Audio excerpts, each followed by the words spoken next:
امروز میخوام ساده ترین و راحت ترین کیکی که توی خونه خودم همیشه درست میکنم و بهت آموزش بدم.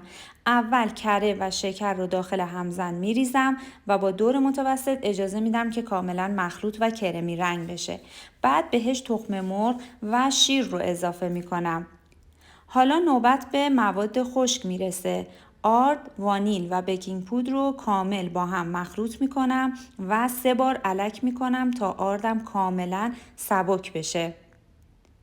بچه‌ها دقت کنید مخلوط آرد رو حتما باید کم کم به مواد داخل همزنتون اضافه کنید.